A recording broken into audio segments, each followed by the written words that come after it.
আসসালামু আলাইকুম ওয়া রাহমাতুল্লাহ। প্রিয় দেশবাসী, যে যেখানে আছেন সকলকে জানাই আন্তরিক সালাম ও শুভেচ্ছা এবং সকল সাংবাদিক ভাইদেরকে জানাই সালাম ও শুভেচ্ছা। আসলে আমরা এখানে উপস্থিত হয়েছি বা সমবেত হয়েছি কেন্দ্রীয় শহীদ মিনারে এই জন্য যে আজকে 5ই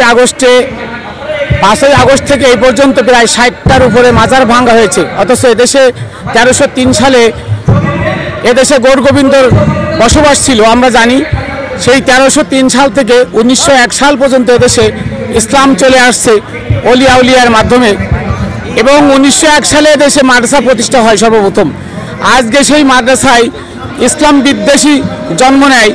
এই ইসলাম বিদ্বেষীদের কাজ হলো যেখানে ইসলাম আছে সেখানে তারা আঘাত করে, সেখানে তারা আঘাত দেয়। দেখছেন আজকে তারা জঙ্গিপনা, তাদের ভিতরে জঙ্গিপনা আপনারা দেখেছেন। বাইতুল মুকাররমের ভিতরে মসজিদ আল্লাহর ঘর, সেখানে বসে তারা কিভাবে মারামারি করে।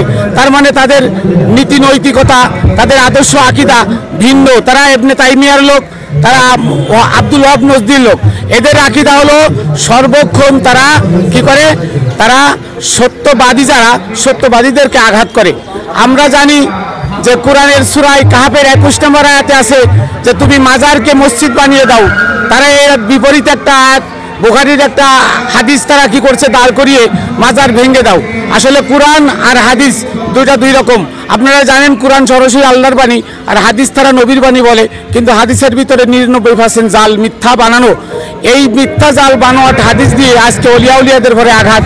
আমরা এখানে সমবেত হয়েছি একটা উদ্দেশ্য লক্ষ্য নিয়ে, যে মধ্যবর্তীকালীন যে সরকার আছে সেই সরকারকে আমরা এখান থেকে বার্তা দিতে চাই, যতগুলো মাজার ভাঙছে সব মাজারগুলো যেন যারা ভেঙেছে তাদের ধরে, তাদের দিয়ে, তাদের অর্থায়নে যেন মাজারগুলো আবার পুনরায় সংস্কার করা হয়।